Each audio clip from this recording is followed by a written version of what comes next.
¿Sabías que si Facebook fuera un país, sería el tercer país más grande del mundo, después de la India y China? Interesante, ¿no? Quien les habla, Berta Silvana Aguilar Mejía, estudiante del cuarto semestre de la carrera de Derecho de la Universidad Técnica Particular de Loja. Bienvenidos al proyecto de vinculación con el tema Garantías de los derechos digitales de los jóvenes en la sociedad de la información. Tema específico, Overshare.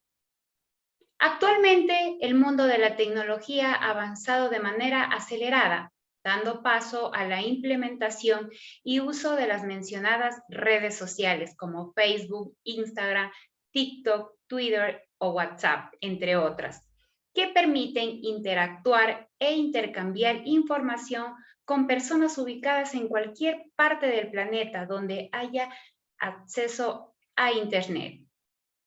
Con un clip se sube una noticia, una foto o lugar de ubicación y simultáneamente la pueden ver todos los contactos de la red social. Pues bien, estos avances tecnológicos conllevan evidentes ventajas. Sin embargo, presentan problemas éticos y jurídicos. En este punto es donde existe preocupación, pues aparece el fenómeno llamado oversharing, que hace referencia a compartir sin control todo lo que tiene que ver con nuestra vida personal en redes sociales. Y cuando se hace una sobreexposición en publicar detalles personales o potencialmente embarazosos para nuestros hijos menores de edad, se llama sharing. ¿A qué llamamos el fenómeno del oversharing? El término oversharing proviene de la palabra inglesa over, sobre, y sharing, compartir, lo cual se asemeja a compartir sin control todo lo que tiene que ver con nuestra vida personal en diferentes plataformas virtuales. En cambio, la palabra sharing, de acuerdo con el diccionario Collins, proviene de la unión de dos palabras, sharing, compartir, y parents, crianza, expresión que se utiliza para designar el uso habitual de las redes sociales para compartir fotos, videos, audios e información de los propios hijos menores de edad. Los derechos digitales reconocidos en el Ecuador. En este nuevo entorno digital, el acceso a Internet se convierte en un derecho en sí mismo y una obligación que el Estado debe asumir. En este sentido, el docente investigador de la Universidad Técnica Particular de Loja, el doctor Enrique Luzuriaga Muñoz, comenta que con el surgimiento de las tecnologías digitales, las leyes se están transformando. Este factor está cambiando la forma en que se ejercen, se protegen y se vulneran derechos básicos como la libertad de expresión, derecho a la intimidad y acceso a la información. A continuación vamos a mencionar la protección jurídica en los derechos implicados en el oversharing. En primera instancia tenemos la Constitución de la República del Ecuador, donde nos manifiesta los derechos de los niños, niñas y adolescentes. En su artículo 44 menciona que el Estado, la familia y la sociedad proveerán de forma prioritaria el desarrollo integral de los niños, niñas y adolescentes. En su artículo 45 menciona que niñas, niños y adolescentes gozarán de los derechos comunes del ser humano, además de los específicos de su edad. En el artículo 66, numeral 20, nos menciona los derechos a la intimidad personal y familiar. De la misma manera, en el Código de la Niñez y Adolescencia, tiene interés en la protección integral que el Estado y la sociedad deben mantener hacia los menores. Es por tal motivo que en su artículo 105 se refiere a la patria potestad. No solamente es el conjunto de derechos, sino también de obligaciones de los padres relativos a sus hijos e hijas no emancipados. De igual manera, en su artículo 53 manifiesta el derecho a la privacidad y a la inviolabilidad del hogar y las formas de comunicación. Continuamos con el Código Civil ecuatoriano. En su artículo 283 nos cita lo referente a la patria potestad, que es el conjunto de derechos que tienen los padres sobre sus hijos no emancipados. Continuamos con la Ley Orgánica de Telecomunicaciones. En su numeral 22, en su artículo 22, numeral 3, al secreto e inviolabilidad del contenido de sus comunicaciones con las excepciones previstas en la ley. En su numeral 4, nos menciona que la privacidad y la protección de sus datos por parte del prestador con el que contrate servicio, con sujeción al ordenamiento jurídico vigente. De igual manera, tenemos la política pública por un Internet segura para niñas, niños y adolescentes. Recordemos que el Ecuador es pionero en la región en la implementación y creación de esta política para proteger los derechos de los niños, niñas y adolescentes. Se basa en la Convención sobre los Derechos del Niño, que establece su protección dentro del marco jurídico, donde estipula en su artículo 16, numeral 1, que ningún niño será objeto de injerencias arbitrarias o ilegales en su vida privada, su familia, su domicilio o su correspondencia, ni de ataques ilegales a su honra y a su reputación. De igual manera, en el numeral 2, el niño tiene derecho a la protección de la ley contra esas injerencias o ataques. Continuamos con la Ley Orgánica de Protección de Datos. La finalidad y objetivo de la Ley Orgánica es garantizar el ejercicio del derecho a la protección de datos personales, que incluye el acceso y decisión sobre información y datos de este carácter, así como su correspondiente protección. Seguido de esto tenemos el Código Orgánico Integral Penal, donde tipifica la violación a la intimidad en su artículo 178. La persona que sin contar con el consentimiento o la autorización legal acceda, intercepte, examine, retenga, grabe, reproduzca, difunda o publique datos personales, mensajes de datos, voz, audio y videos, entre otros, será sancionado con una pena privativa de 1 a 3 años. Esto para aquellas personas que son malintencionadas en el uso de las redes sociales. El overshare genera una sobreexposición de información en redes sociales. Consideremos que los jóvenes tienen una tendencia a compartir datos personales en diferentes redes sociales. La más utilizada en territorio ecuatoriano es Facebook, luego Instagram y posteriormente WhatsApp. Esta práctica es peligrosa e inclusive arriesgada, pero la seguimos realizando y la culpa no es de las redes sociales o la tecnología, sino de nosotros mismos, porque en nuestros perfiles plasmamos todo tipo de información, números telefónicos, dónde vivimos, ubicación, qué actividad realizamos, dónde estudiamos. Entonces, esto los personas malintencionadas, como mencionaba, dan mal uso de esta información y hay que tener mucho cuidado con lo que subimos en las plataformas virtuales. El exceso de información facilitada en Internet permite que diferentes usuarios malintencionados puedan aprovecharse de esta información y puedan generar daños materiales, inmateriales e incluso físicos.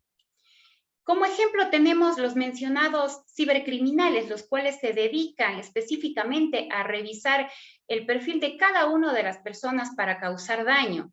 Se dedican a, mediante las publicaciones, las fotos que suben y las cosas que les gusta. Por eso, incluso hoy en día se recibe llamadas de que extorsionan, que piden dinero. Entonces, hay que tener mucho cuidado en ese sentido y ser un poco más responsables en las publicaciones que hacemos. Específicamente, como hemos venido mencionando, publicaciones que van con nuestros hijos o menores de edad. Adicionalmente, cuando compartimos la ubicación precisa, esto se guarda en la base de datos y pueden saber en tiempo real dónde se encuentra cada persona. Menores perjudicados por el overshare de sus padres. Aquí les voy a exponer las características.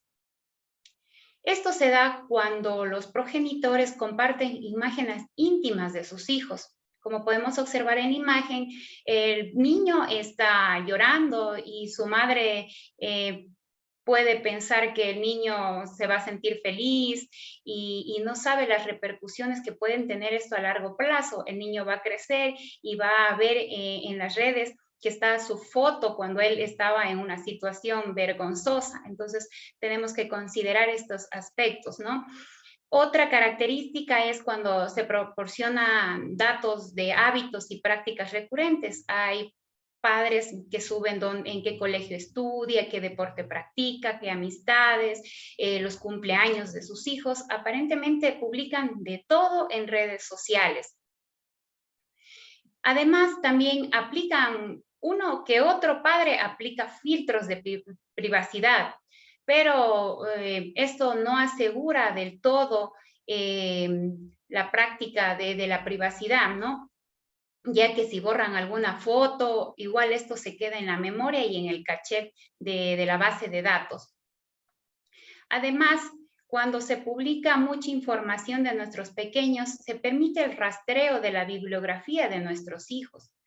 También una de las características es que se crea una huella digital del menor sin permiso. Continuamos con las causas por las cuales los padres comparten información de sus hijos.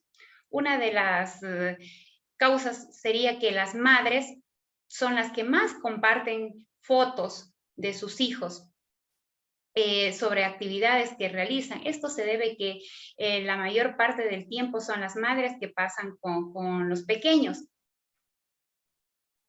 Otra causa sería que desean atraer algún like o me gusta de las fotos de sus hijos. Otro punto es que algunos progenitores tienen la necesidad de transmitir fotos o estados para demostrar la unión familiar. Otro punto es por recibir remuneraciones económicas. Aquí podemos dar un ejemplo de los llamados influencers que usan a sus hijos para alguna exposición de alguna ropa que vendan o involucran en ese sentido a sus pequeños. También en algunas ocasiones algunos padres tienen adicción a las redes sociales. En otro sentido, tenemos que les gusta mantener una conexión entre miembros de la familia dispersos en la red. ¿Qué efectos puede generar el sharenting? Tenemos en primer aspecto la falta de privacidad del menor. Creamos una huella digital y a la vez le estamos retirando su privacidad que les pertenece. Tenemos otro efecto que es el ciberbullying. Esto favorece al acoso sin querer, ya que estamos facilitando todo tipo de información. De igual manera, puede causar fraude, convertirse en blanco del fraude debido a los datos que exponemos en redes sociales. El grooming o acoso sexual al menor por parte de adultos en las redes. El secuestro digital, que es la creación de perfiles falsos utilizando la imagen y datos del menor de edad. Y por supuesto tenemos la pederastia y pornografía infantil, incluyendo fotos de los menores en páginas con este contenido. Hay que tener mucha precaución con los efectos que puede generar esta sobreexposición de información. Las medidas tomadas por el Estado ecuatoriano para solventar dicha problemática está basado en la creación e implementación de la política pública por un Internet seguro para niñas, niños y adolescentes. Se basa en 4 ejes, pero el más importante es el eje número 1, que son las medidas legales para garantizar los derechos digitales de los niños, niñas y adolescentes y protegerles frente a las vulneraciones y a la violencia que existe en el Internet y, por supuesto, sancionar a los agresores. Lo que propone esta política pública es la reforma del Código de la Niñez y Adolescencia, la inclusión de los medios de los derechos digitales, también la reforma del Código Orgánico Integral Penal, sobre delitos informáticos y transgresiones en contra de niñas, niños y adolescentes en entornos virtuales. También generar procesos de datos entre las instituciones de la función judicial para que haya un precedente relacionado con esta era digital. También incidir en la Asamblea Nacional respecto al proyecto de protección de datos personales y la promoción de derechos digitales. Por otra parte, tenemos también al Código Orgánico Integral Penal, como lo mencionábamos, la tutela constitucional del derecho a la intimidad, confidencialidad de las comunicaciones. El legislador ecuatoriano ha resuelto castigar toda acción que implique un acceso o divulgación no consentida de información privada por cualquier medio. Es de lo que hablábamos del el artículo 178, que es la violación a la intimidad. La norma contiene una alusión directa a la información privada contenida en soportes informáticos como objeto de protección, más allá de la intimidad como bien jurídico tutelado de manera principal. Consejos para publicar fotos de menores de edad en redes sociales. No es recomendable crear una cuenta propia a los hijos y subir información de ellos. No se recomienda publicar imágenes en las que se pueda averiguar a qué escuela o colegio asiste el menor de edad. También hay que reflexionar sobre el tipo de contenido que se publica. No revelar cuando los pequeños se encuentren solos. Y para finalizar tenemos las conclusiones. Solo quien posee la patria potestad otorga el derecho sobre el menor, pero la patria potestad debe velar por la intimidad y seguridad de nuestros hijos cuando exponemos su álbum digital en redes sociales. Otro punto, más allá de la protección legal del derecho de los niños, niñas y adolescentes, se deben llevar a cabo campañas de concientización dirigidas a los padres para prevenir daños no deseados ni buscados a los derechos de sus hijos al compartir información en redes sociales. Otra conclusión es: compartir en exceso puede dañar o avergonzar a muchos niños, crear vergüenza, dañar su reputación actual y futura, ya que queda marcada las líneas de fotos, de videos en las redes. Respecto a los efectos que trae consigo el overshare, es que facilita la comisión de delitos como el secuestro digital, el ciberbullying, la creación de perfiles para la venta, entre otras. Y algo muy importante es que el Ecuador no existe una regulación extensiva ni precedentes jurisdiccionales acerca del overshare. Sin embargo, con la implementación de la política pública por un Internet segura para niños, niñas y adolescentes, se pretende dar una protección legal efectiva. Tenemos la bibliografía utilizada en la presente exposición. Muchas gracias.